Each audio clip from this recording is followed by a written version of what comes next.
sebelum kejadian itu tuh papa aku tuh pergi dulu agak ke ujung pantai, kayak nggak tahu ngelakuin apa. Ketika ombaknya balik lagi, yang kembali tuh cuman baju keluarga aku doang. Balik ke umur aku 3 tahun, jadi aku tuh kalau jam 12 ke atas aku tuh suka tiba-tiba hilang, Kak, kata mama papa tuh. Jadi pas kebangun mereka kok udah nggak ada aku gitu di samping mereka tuh.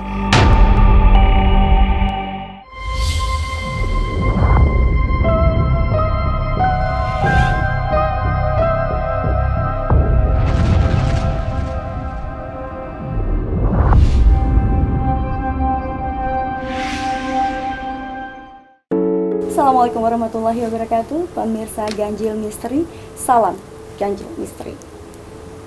Bersama saya, Velin Ratu Ayu. Hari ini Ganjil Misteri kedatangan seorang bintang tamu yang lagi viral. Dan bintang tamu ini masih muda, cantik, dan juga usianya masih tergolong masa dalam remaja, lagi lucu-lucunya gitu ya. Dan kali ini dibalik kelucuannya dan keanggunan wajahnya, ternyata beliau ini menyimpan suatu misteri yang tentunya kita akan bahas pada malam hari ini. Dan langsung aja kita perkenalkan bintang tamu pada malam hari ini, yaitu Aini. Halo, apa kabar, Kak. sayangku? Salam kenal ya. Senang banget bisa ketemu. Alhamdulillah. Sehat sayang? Alhamdulillah sehat. Kakak sehat? Alhamdulillah. Kamu dari Bandung ya, Dek? Iya, aku dari Bandung. Terus lagi viral nih. Oh berita iya. tentang kamu, dan kayaknya menurut informasi nih cerita kamu tuh udah kemana-mana. Gimana rasanya, Dek? Kaget sih. Dengan adanya keviralan kamu terus di sana gimana? Jadi kan emang sebenarnya kayak perjalanan ini tuh yang cuman tahu tuh keluarga, tetangga, sama orang-orang terdekat. Itu pun harus dekat banget gitu. Dan tiba-tiba tuh viral kayak gini gitu. Kemudian gini, terkait dengan perjalanan kamu, boleh diceritain sedikit tentang sejarah keluarga sampai dengan kamu seperti ini, gimana? Ceritain boleh kepada pemirsa Ganjil. Oke. Jadi sebenarnya keanehan-keanehan ini tuh mulai dirasakan oleh orang tua aku tuh sejak aku di umur 3 tahun sampai 5 tahun. Cuman waktu itu tuh mama tuh udah ngerasa bahwa keluarga papa tuh ada sesuatunya nih. Gara-gara kata mama cerita waktu aku umur 4 bulan, jadi keluarga mama aku tuh pergi ke Pelabuhan Ratu, pergi jalan-jalan ke Pelabuhan Ratu. Nah, jalan-jalan ke pantai Pelabuhan Ratu, biasa kan suka ada mabok-maboknya nih gitu, pada muntah-muntah. Akhirnya tuh mereka tuh keluarga mama aku tuh ngisi lah pergi ke sisi pantai buat ngebersihin si baju-bajunya yang akhirnya tuh pada dijemur di karang-karang gitu waktu zaman dulu tuh. Nah, terus ketika dijemur ada ombak gede yang ngambilin semua baju, termasuk keluarga dari mamah juga, semua baju tuh kebawa. Ketika ombaknya balik lagi, yang kembali tuh cuman baju keluarga aku doang. Sebelum kejadian itu tuh papa aku tuh pergi dulu agak ke ujung pantai, kayak nggak tahu ngelakuin apa. Terus kata papa, sok balikin, kata kalau bener erat sok buktiin, kata. Bener dibalikin, dan itu tuh kayak disaksiin juga sama keluarga mama. Nah, terus udah kayak gitu tuh, wah ini kok bisa kayak gini gitu. Dan terjadi lagi sama kakak aku waktu itu tuh tenggelam di umur 3 tahun, padahal di Cianjur itu tuh ada mungkin situ yang itu tuh dalam banget, si situnya tuh sampai orang dewasa aja bisa tenggelam bermeter-meter. Dan ketika ada orang yang masuk ke situ itu tuh nggak pernah selamat kalau yang tenggelam tuh. Dan kakak aku tuh masuk ke situ itu dan selamat. Balik ke umur aku 3 tahun, jadi aku tuh kalau jam 12 ke atas aku tuh suka tiba-tiba hilang, Kak, kata mama papa tuh. Jadi pas kebangun mereka kok udah nggak ada aku gitu di samping mereka tuh. Terus mereka tuh cari aku keluar, tapi kadang nggak ketemu, kadang juga ketemu aku tuh lagi jalan ke rumah kakek, atau enggak lagi main-main sendiri, dan atau diantar sama tetangga. Ini kok anaknya tiba-tiba malam-malam gini ada di luar gitu, lagi jalan-jalan sendirian. Nah, di situ tuh itu tuh berulang-ulang sampai aku mau masuk kelas 1 SD, masuk TK kalau nggak salah. Nah, terus papa aku tuh takutnya ini tuh ngeganggu aktivitas sekolah aku. Datang nih ke orang Soreang. Terus kata orang Soreang itu, pesantren di pesantren Soreang itu bilang bahwa ini tuh kayaknya nggak bisa dipisahkan karena emang udah dari sananya, cuman bisa sih dipisahin, cuman nggak permanen, cuman mereka tuh berjuang lah coba untuk memisahkan dulu gitu, tapi pasti bakal datang lagi. Keanehan ini tuh muncul lagi ketika aku waktu kelas 1 SMP. Singkat ceritanya, aku bertemu dengan Fajria yang pada saat itu aku menganggap dia manusia, ternyata ketika aku ketemu orang-orang yang mengerti, disadarkan bahwa itu bukan manusia. Ketika ketahuan Fajria bukan manusia tuh, Fajria tuh sempet ngeteror tetangga-tetangga aku tuh pakai SMS, Kak. Jadi tetangga aku tuh di SMS-in sama Fajria, termasuk guru ngaji aku. Cuman kayak titipin aku ke guru ngaji, kayak ngobrol basa-basi tentang aku di pengajian. Tapi sebelum mereka bales tuh, Fajria udah bales. Jadi mereka tuh nggak sempet untuk membales karena Fajria udah tahu isi balasannya tuh apa. Itu sih yang ngebuat tetangganya tuh jadi kok aneh ya, kok dia bisa nebak isi pikiran mereka padahal belum mereka balas gitu ke teman-teman, ke guru ngaji. Fajria tuh membimbing aku untuk, karena di situ kan aku udah mulai lihat hal-hal yang gak bener nih gitu, dan aku tuh jadi takutan dan gimana caranya biar aku tuh nggak jadi penakut. Akhirnya aku diajak sama Fajria untuk naik gunung sendirian, ke gua sendirian. Orang tua kamu ketika kamu Aku temenin, panik, dan aku kadang pergi sendirian, gak bilang ke orang tua. Jadi aku menganggap bahwa kata Fajria tuh bilang, kamu bilang ke papa kamu juga sebenarnya nggak apa-apa, papa kamu juga tahu kok gitu. Cuman aku nggak akan bilang, mama aku nanti yang ribetnya bukan papa aku. Jadi aku kayak kabur-kaburan gitu. Di situ aku belajar untuk bisa menghadapi dan gimana cara komunikasi sama mereka. Cuman aku masih lemot, jadi ketika didatangin mereka komunikasi aku masih nggak ngerti apa sih bahasa-bahasa mereka. Terkadang mereka yang akhirnya ke telinga aku bahasanya jadi aneh, jadi nggak berbahasa Indonesia gitu. Masih belum bisa gitu sih aku mengendalikan biar apa yang diomongin jadi masuk aku itu berbahasa Indonesia gitu. Di situ tuh aku akhirnya aku tuh jadi penakut, aku nggak mau, dan akhirnya dikasih rajah. Aku dibelajar rajah-rajah dari Fajria untuk katanya yaudah kalau kamu belum siap, kamu simpan aja rajah ini di depan pintu kamu, di depan pintu, di tempat-tempat yang biar mereka nggak masuk, atau kamu tulis di apa sih, di dekat nadi kamu. Terkadang mereka kan bilangnya tuh simbol-simbol yang gimana caranya gitu aku bisa mengartikan simbol-simbol mereka karena waktu SMP. berarti pakai simbol ya? Iya, sama pakai raja-raja itu kadang. Raja-rajanya ada bintang 5 nggak? Nggak ada. Jadi itu mah emang kayak raja-raja kayak Arab gundul dulu awalnya tuh. Sampai akhirnya aku tuh ngasih tahu ke papa, "Pak, ini apa?" Dan papa ngediskusin sama emang ada ahli yang suka bikin raja di pesantren gitu. Karena pada saat itu ada teman papa yang emang waktu papa zaman mudanya tuh dia tuh emang guru spiritualnya papa aku pada zaman itu gitu. Masuk nih ke masa SMA, dimana masa SMA tuh aku menganggap bahwa kemampuan ini tuh asik nih. Mulai ngerasa bahwa wah ini seru nih main sama makhluk-makhluk kayak gini, meskipun sekarang menyesali dengan apa yang aku lakukan waktu SMA. Apa sih yang membuat kamu menarik dengan berkomunikasi dengan makhluk itu? Nah, waktu masa SMA tuh aku tuh komunikasinya tuh kayak terkait misalnya kayak misalnya tentang ngebahas suatu tempat Dago Pakar. Terus kan kalau di bukunya tuh udah ada nih sejarahnya tentang Dago Pakar.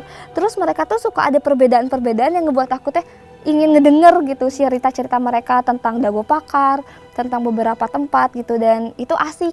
Cuman ya kadang ketika aku ngomongin soal pengetahuan juga, aku juga ngomong juga sama guru yang dipercayain sama papa gitu. Soalnya takut kalau kata papa aku kebablasan gitu, takut ini kalau nggak ada yang pegang secara manusianya ya, karena bagaimanapun juga butuh apa sih, butuh, karena manusia yang paling sempurna gitu gimana juga. Jadi papaku sering bawa-bawa ke teman-temannya yang takutnya ini teh bener nggak sih, sesuai jalannya nggak sih gitu. Waktu perjalanan SMA tuh aku tuh sampai sama teman-teman aku yang pada saat itu aku percayain anak perkusi deh, kayak misalnya kayak Musat, Mail, siapa tuh denger kayak Jadir, kayak Safira dan teman-teman lainnya tuh aku ajak kayak pergi ke gunung. Dan Fajria tuh selalu kayak gini, selalu bagaimana caranya mereka menunjukkan eksistensinya dia ke teman-teman aku, biar teman-teman aku nggak memojokkan aku. Jadi ketika aku bilang seperti itu teh, oh aku nggak dianggap halu. Jadi teman-teman aku teh percaya karena ditunjukin sama Fajria keberadaannya gitu. Ditunjukin dalam hal apa? Misalnya kayak nanti bakal ada suara maung ya, Faja tuh nanti ngasih suara maung dan semua dengar. Nanti bakal ada suara perempuan ketawa ya, nanti dan itu tuh ada perempuan ketawa yang nangis ya, itu tuh bakal ada. Keasikan itu tuh hanya buat teman-teman aku biar gak memojokkan aku, bahwa apa yang aku bilang tuh bahwa dunia seperti itu tuh ada. Penasaran dengan sosok Fajria ini deh, coba ya, dia sih ada di samping kamu. Aku pengen deh kalau Fajria ada di sini, aku pengen coba deh jatuhkan boneka ini. Ada 2 nih yang di meja, boleh dijatuhkan dong sebagai tandanya kamu hadir di sini. Fajria, tolong dong jatuhkan boneka. Mungkin nggak saat ini, nggak apa-apa, sambil kita bicara ya.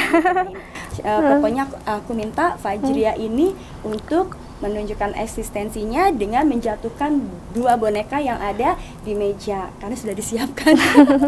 Oke, kita lanjut ya sambil nanti kita menunggu kehadiran beliau ya. Oke, lanjut saya ceritanya. Nah akhirnya terus aku masuk ke kuliah, singkat ceritanya. Terus waktu sebelum masuk ke kuliah ini tuh, waktu SMP tuh aku tuh pernah pergi sama sama kakak aku, sama teman-teman kakak aku, sama Safira teman aku, ngajak untuk jalan-jalan malam keliling tempat heritage yang ada di Bandung, kayak Jalan Banda, Jalan Riau. Nah terus pas keliling tuh aku ngelewatin rumah kentang. Pada saat itu rumah kentang dengan anak kecil katanya yang dimasuk ke kuali kentang dan akhirnya dinyatu gitu, dimasak gitu.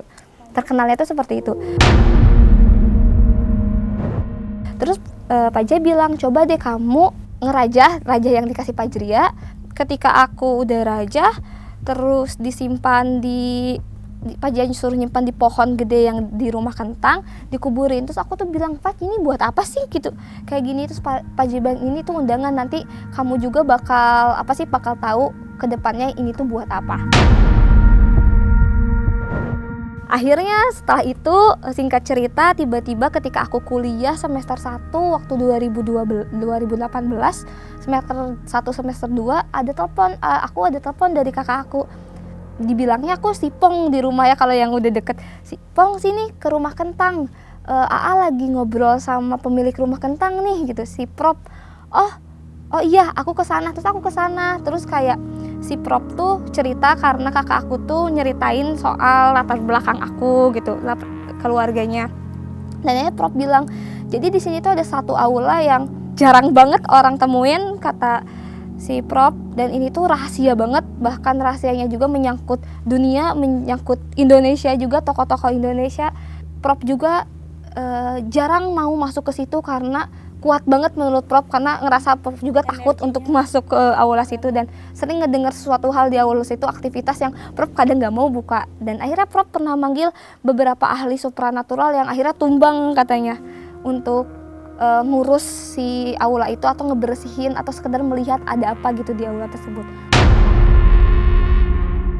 Nah pas masuk ke situ tuh jadi ada itu ya Kak, jadi di situ tuh ada lambang Freemason, terus ada lampu yang nyorot dan dikelilingi lambang-lambang Freemason karena itu loji Freemason. Nah pas aku masuk tuh tiba-tiba lampunya nyala, jadi kata Prop itu tuh udah malahan bisa ratusan tahun yang gak mungkin si lampunya nyala gitu, tapi nyala. Dan akhirnya si Prop tuh percaya bahwa kayaknya ini deh kamu yang ngebersihin. Kalau aku takut Kak di situ ngelihat lambang-lambang aja nyeremin gitu. Terus di sana ada tongkat-tongkat, ada ada kitab-kitab, terus ada baju-baju Freemason buat ibadah, peribadatan Freemason, baju kumpul Freemason, terus keris-keris zaman dulu yang ada rajahan-rajahan juga. Pokoknya banyak pusaka-pusaka yang ada di situ.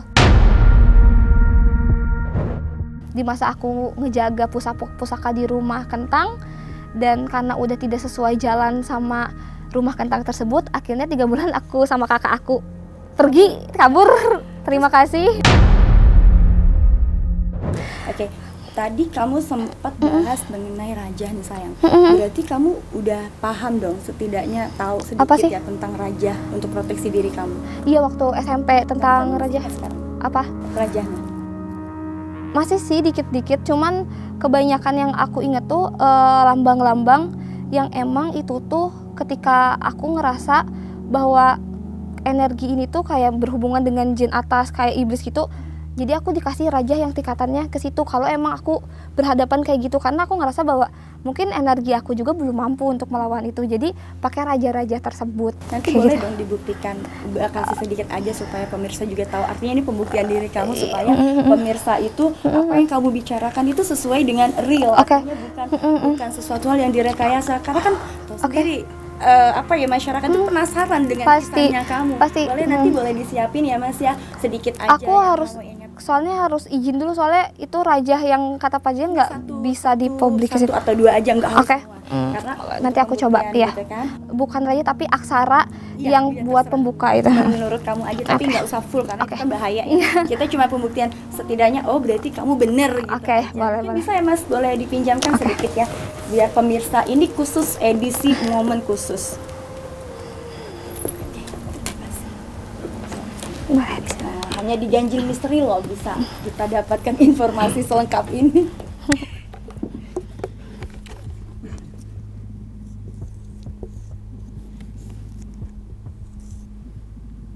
Sebenarnya itu ada lanjutannya di sini. Cuman aku ngasih tau.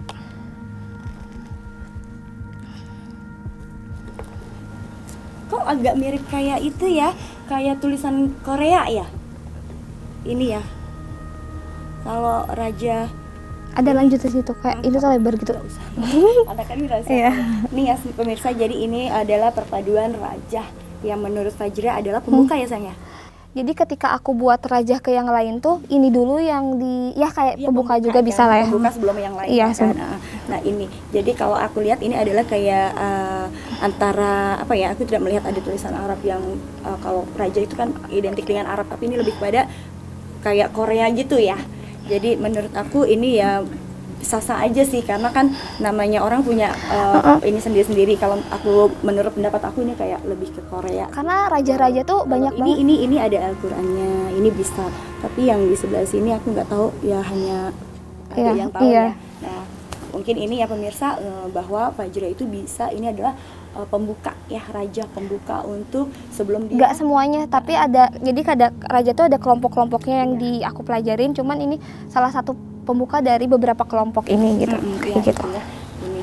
Oke, berarti emang betul ini yang diberikan Fajriah ya. Salah satunya. Salah satunya. Dan Iya. terima kasih sayang. Kayak gitu. Jadi emang banyak banget sih, soalnya aku juga kadang nggak mudeng, cuman aku sampai punya jurnal raja yang aku nggak bawa jurnal rajanya. Nggak apa-apa, sayang. Ya, yang aku pelajarin, dan ternyata berjuta-juta setiap daerah tuh punya rajanya tersendiri.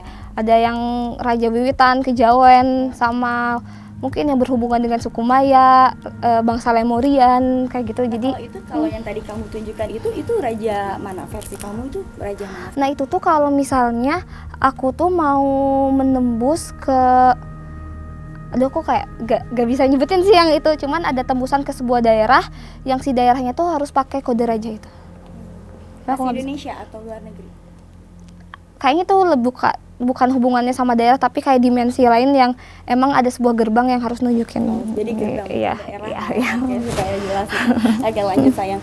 Terus kalau dari cerita kamu sampai apa ya, itu kan prosesnya dari kamu kecil SMP sampai di SMA ya, dan ada ketertarikan di situ sampai dengan kuliah. Terus ketemunya Fajra itu sejak kapan? SMP? Sejak SMP.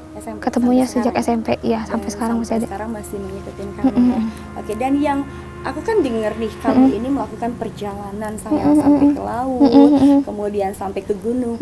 Itu siapa sih, atas keinginan siapa, kamu sendiri atau emang ada perintah? Siapa yang memerintahkan itu? Sebenarnya itu tuh berawal dari emang pada saat itu waktu SMP aku kan emang diajak perjalanan aku untuk menyikapi hal-hal energi lain tuh dari aku berjalannya tuh di gunung. Jadi belajarnya tuh di gunung, di gua, sama Kita melihat dunia gaib gitu ya? bukan udah melihat sih di rumah, tapi untuk bisa mengendalikannya, untuk menaklukkan rasa ketakutan-ketakutan tersebut gitu.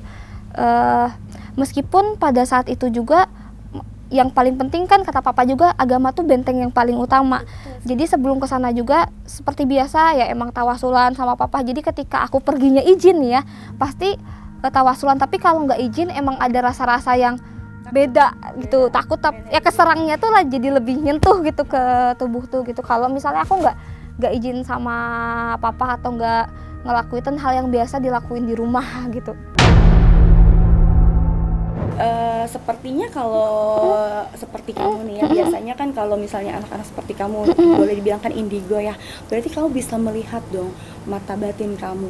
Bisa melihat nggak sih makhluk astral seperti itu secara kasat mata kamu? Jadi waktu di Rumah Kentang tuh aku ditemuin sama emang makhluknya tuh tinggi gede yang sampai ada sayapnya gitu, cuman tapi dia bilang bahwa Fajra bilang bahwa ingat, ketika makhluk itu menunjukkan sesuatu ke kamu, itu bukan berarti dia tuh pakai baju yang itu, bukan pakai pakaian yang sebenarnya dia, bukan diri dia yang sebenarnya. Jadi kamu jangan tertipu. Jadi emang pada saat itu emang menakutkan gitu ke aku. Namun karena udah ingat kata-kata itu dan papa juga dan teman-teman ibaratin guru spiritual papa aku juga ngajarin soal itu, papa ngajarin soal itu, jadi aku tidak langsung termudah kemakan omongannya. Nah dari mulai situ ketika ngelihat dia dan ada suatu hal yang menurut aku tidak sejalan di Rumah Kentang itu, meskipun gak sejalan juga sama pemikiran Prof yang kedepannya si Rumah Kentang itu mau dibawa kemana gitu, karena menurutku bahwa ini tuh hal-hal sakral yang tidak bisa dipublikasikan, yang harus disimpannya juga emang di tempatnya gitu. Cuman karena emang udah gak sejalan, jadi aku pergi daripada aku kena imbasnya ketika hal-hal pusaka tersebut dikeluarkan yang aku nggak tahu bakal siapa yang mengelola kayak gitu takutnya orang-orang yang nggak tepat, jadi mending aku keluar aja kayak gitu sih. Cuman pas keluar ada masalah itu Kak sama makhluk itu, jadi aku tuh didatengin terus sama dia bahwa katanya kamu belum beres di tugas di Rumah Kentang itu, karena aku diserang terus tuh wah jadi muntah-muntah darah, karena emang ternyata serangan yang udah sekelas mereka tuh dahsyat banget gitu. Aku naik level di situ, ditemuin sama makhluk yang nggak biasanya aku temuin.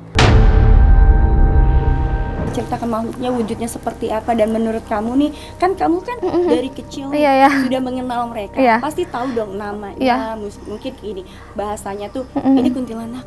Ini bukan itu emang itu emang bukan makhluk itu tuh siapa, dan kayak yang tadi kamu ceritakan di Rumah Kentang itu makhluk yang bersayap itu siapa? Tahu nggak? Pas kalau kesimpulan aku tuh kan kalau aku berpikir bahwa jin yang memiliki sifat setan kayak itu adalah iblis yang udah tidak, kan jin pun beribadah kan, kalau udah melenceng tergantung kalau benar, kalau yang udah melenceng terus kekuatan besar dia dipakai yang tidak seharusnya, tidak benar, aku bilang itu iblis. Nah salah satu yang aku lihat si ini tuh emang udah ya iblis gitu, jin yang udah salah satunya makanya pada saat itu aku keluar di Rumah Kentang, tapi dia bilang bahwa sebenarnya aku emang iblis gitu, tapi aku tuh ingin menjaga pusaka ini yang udah sesuai perjanjian sama zaman dulu sama manusianya gitu, dan kamu tuh salah satu yang terpanggil kata dia tuh untuk ngamanin si pusaka-pusaka ini gitu, dan dia juga nggak mau nerima konsekuensinya dari ketika aku udah datang terus aku kabur, dia tuh nggak mau karena udah nunggunya udah lama banget, udah hampir 6 tahun kata kayak gitu maksudnya tuh. Terus udah kayak gitu kayak aku nggak mau, maksudnya kayak karena harus jelas gitu seperti apa sih aku harus menjaga pusaka tersebut, dan penjagaan pusaka itu tuh apa yang mereka mau gitu. Sebagai Prof yang manusia mau seperti ini, sebagai mereka yang bukan kaum manusia mau seperti ini, dan dua-duanya aku ngerasa itu tuh bukan solusi gitu. Jadi daripada aku bertengkar sama Profnya, daripada aku kalau sama dia pasti bertengkar kalau aku nolak. Nah akhirnya aku kayak diserang-serang kayak gitu. Terus emang aku melakukan sebuah proses ke pantai lagi, terus diajak ziarah juga sama papa aku ke Banjar, ke leluhur aku dulu, kata papa aku sebelum ke yang lain kita ziarah ke leluhur dulu, ke Gunung Jetak, ke tempat-tempat yang emang ada sangkut pautnya sama leluhur. Nah di situ tuh aku mulai bisa menghadapi si iblis tersebut, meskipun kayak itu tuh dahsyat banget gitu ya, sampai ke keluarganya juga, ke keluarga aku pun kena gitu. Tapi akhirnya berhasil terlewati. Nah di situ tuh aku ngerasa bahwa wah ternyata seluas ini gitu. Ternyata banyak banget tingkatan-tingkatan yang emang ngebuat aku tuh pengen mundur. Makanya di situ Kak, jadi ketika aku proses perjalanan itu aku sampai melakukan mau bundir. Oh ya? Ya. Usia berapa? Aku mau bundir tuh waktu kuliah, pas udah perjalanan di rumah kentang. 2008 berarti 2021, 3 tahun yang lalu berarti 22 3 tahunan. Tapi nggak terjadi kan? Nah, terjadi. Aku tuh udah beberapa kali tapi nggak meninggal. Sampai akhirnya tuh sampai percobaan bunuh diri kamu? Oh, udah lebih dari 5 kali kan. Yang pertama? Yang pertama aku sebutin namanya. Aku pakai potas ikan yang buat ngebunuhin. Apa motif kamu ketika Gak kuat. Aku kenapa? udah gak mau ngejalanin hal seperti itu lagi. Oh, dalam arti untuk indigo ini? Iya, maksudnya perjalanan supranatural ini tuh kayak ngebuat aku jadi kayak udah sering dibisikin gitu ya sayang? Karena berdarah-darahnya itu, karena si rumah kentang ini juga jadi berdarah-darah, misalnya terus proses dimana aku tuh tiba-tiba ada yang diserang-serang sama makhluk lain. Jadi waktu kuliah tuh penyerangannya tuh bukan hanya di rumah kentang doang sih waktu itu udah beres, tapi ada penyerangan dari makhluk-makhluk lain yang sampai ngebuat aku berdarah sampai di pori-pori. Bentar, mengenai penyerangan, kamu kan dikasih raja proteksi sama nggak tembus. Dan Fajria nggak ngelindungin kamu juga? Dan Fajria bilang bahwa ada saat dilindungi, karena kalau setiap hari kayaknya itu aku udah meninggal kali ya Kak, kalau muntah darah terus ke rumah sakit bolak-balik. Jadi leluhur pun melindungi, tapi maksudnya mau sampai kapan kamu dilindungi? Itu kan masa udah 5 kali percobaan bunuh diri yang kamu selamat. Sebenarnya apa yang kamu lakukan sehingga kamu bisa saat ini istilahnya sekarang bisa kuat? Apa sih yang dilakukan, ritual apa yang dilakukan keluarga kamu ketika kamu bunuh diri dan selamat ya? Otomatis kan ada proteksi. Kalau bunuh diri keluarga aku nggak ada yang tahu, tapi Kiki yang tahu. Kiki yang tahu antisipasi kenapa aku sesudah kejadian itu. Karena pada proses itu ketika aku menolak, maksudnya kayak udah nggak mau menjalani, tapi serangan itu tetap muncul. Jadi gimana pun juga aku harus cari tahu dong gimana caranya untuk menangkal mereka. Dengan gitu. Cara apa sayang? Ya, nah setiap aku pergi ke pantai, setiap aku pergi ke gunung, seakan ada yang melindungi aku Kak di situ. Oh, berarti ketika serangan itu datang kamu langsung pergi ke pantai. Oh, okay. Langsung pergi ke gunung gitu. Dan di sana juga meskipun pergi ke pantai ke gunung ya ada pelajaran-pelajaran lagi yang bisa aku dapat lagi untuk sedikit-sedikit bisa menghadapi mereka. Jadi oh gini ya. Tapi tetap aja proses itu menurut aku menyakitkan gitu. Menurut aku bahwa ini tuh nyulitin diri kamu. Iya, nyulitin diri aku misalnya pada saat itu teh. Makanya pas bilang kalau udah muntah darah atau apa langsung papa tuh yuk kita tawasulan lagi. Jadi setiap aku kena tuh tawasulan terus sama papa, sampai papa kayak ngundang teman-temannya yang emang suka tawasulan gitu biar setidaknya terseimbangi lah gitu. Nah udah, maksudnya itu tuh udah kayak terlewati, tapi berdarah-darah itu tuh tetap ada. Jadi mereka tetap menyerang aku sampai akhirnya tuh sampai sekarang tuh masih tetap menyerang kok. Makanya aku melakukan sebuah perjalanan ini karena menurut aku perjalanan ini teh aku jadi tahu serangan ini maksudnya apa. Menurut kamu serangan yang dilakukan mereka kepada kamu tuh apa sih sayang? Kenapa mereka menyerang coba? Oke, jadi emang yang aku ceritain ini berarti aku ceritain langsung ke leluhur nih ya, berarti nyambungnya tuh ke situ. Nggak apa-apa sayang. Jadi kan emang keluarga aku tuh dulu tinggal leluhur aku. Kalau kakek itu berarti papa kakek, berarti aku uyut ya, Kisahuri. Jadi Kisahuri itu uyut aku, kakek papa. Jadi Kisahuri itu tinggal di Pulau Majeti. Pulau Majeti itu di daerah Banjar, Kecamatan Purwoharjo. Terus dia tuh di sana tuh menjadi bukan salah satu kuncen pertama yang kalau aku ngobrol dari daerah sana gitu. Kuncen pertama yang ada di Pulau Majeti, dan keluarganya juga ada tokoh-tokoh yang ada di Pulau Majeti termasuk Kilbe ini gitu. Nah, Kisahuri menjaga Pulau Majeti, menjaga keseimbangannya bersama asistennya papa. Jadi asistennya sekarang tuh bapaknya yang jadi kuncen sekarang.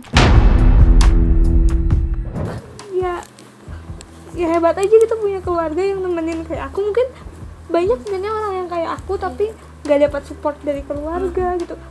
Tapi emang papa aku, mama aku tuh sama kakak aku tuh hebat banget gitu.